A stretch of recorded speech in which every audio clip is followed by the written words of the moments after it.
Hello friends, আপনারা সবাই কেমন আছেন? আশা করি আপনারা সবাই ভালো আছেন, আমিও ভালো আছি। আজকে আমি একটা রেসিপি নিয়ে আপনাদের সামনে চলে এসেছি।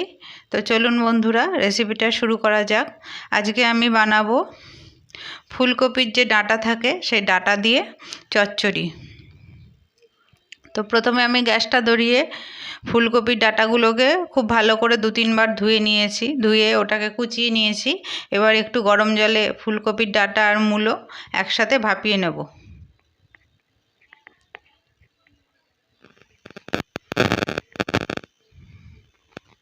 এখানে একটা গোটা মূলো নিয়েছি আর 1 মুঠো মতন কপির ডাঁটা নিয়েছি।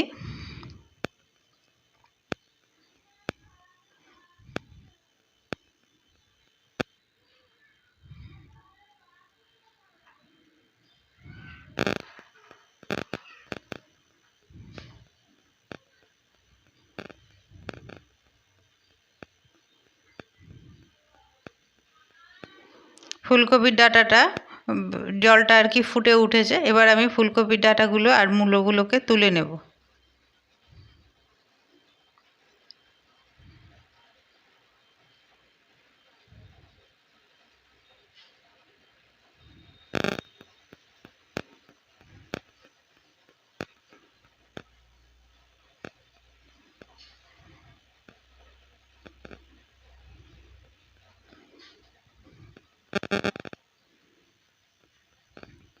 এবার আমি কড়াইয়ের মধ্যে তেল দিয়ে দেব, সর্ষের তেল দেব, দিয়ে এর মধ্যে কালো জিরে ফোড়ন দেব।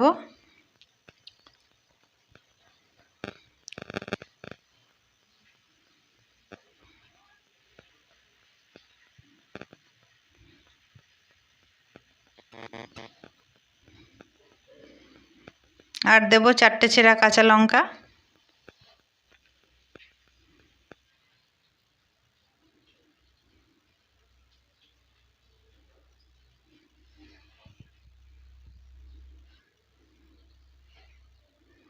এবার আমি এখানে আলুগুলো দিয়ে ভেজে নেব।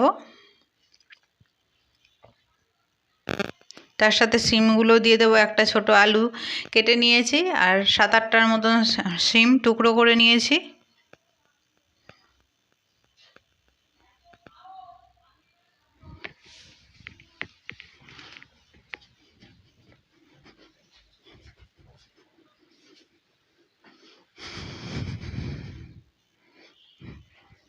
আলু আর শিমগুলোকে একটু ভেজে নেব। এরপর আমি ফুলকপির ডাঁটা আর মূলোটা এর মধ্যে দিয়ে দেব, দিয়ে একটু ভেজে নেব।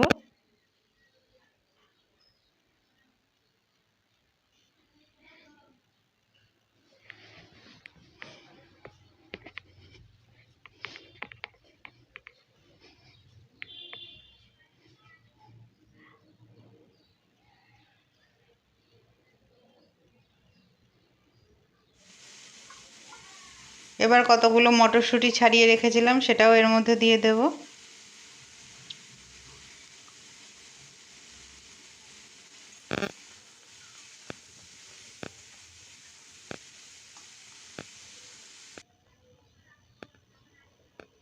এরপর আমি এর মধ্যে একটা বেগুনের 3 ভাগের 1 ভাগ বেগুন লম্বা লম্বা করে টুকরো করে নিয়েছি, সেটা আমি দিয়ে দেব।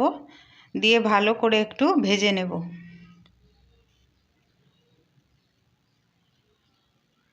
ভাজা হয়ে গেলে আমি এর মধ্যে দিয়ে দেব স্বাদ মতন লবণ আর স্বাদ মতন হলুদ, পরিমাণ মতন হলুদ দেব, খুব বেশি হলুদ দেব না।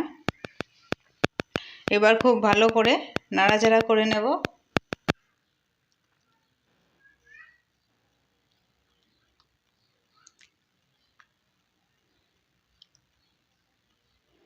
এবার সামান্য একটু জল দিয়ে গ্যাসটা কমিয়ে ঢাকা দিয়ে সেদ্ধ হতে দেব।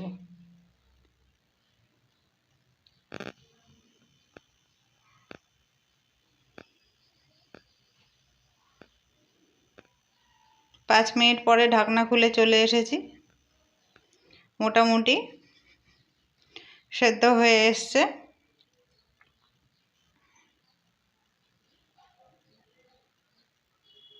এবার আমি এটাকে একটু ভালো করে নাড়াচাড়া করে নেব।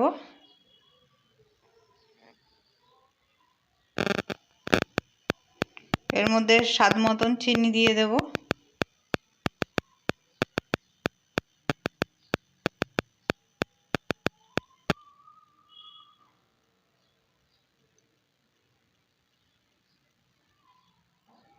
এবার আমি এখানে আগে থেকে একটু সর্ষে গুঁড়ো গুলে রেখেছিলাম, এটা কেনা সর্ষে, আপনারা চাইলে বেটেও দিতে পারেন।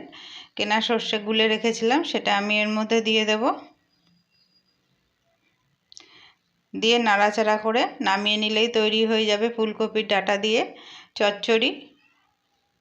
এটা খুব সুন্দর খেতে লাগে, অবশ্যই আপনারা একবার বানিয়ে খেয়ে দেখবেন।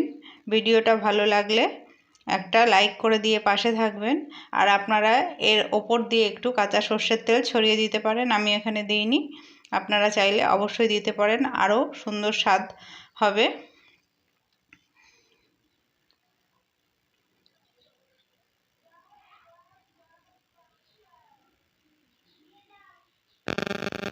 আজকের মতন এখানেই শেষ করলাম।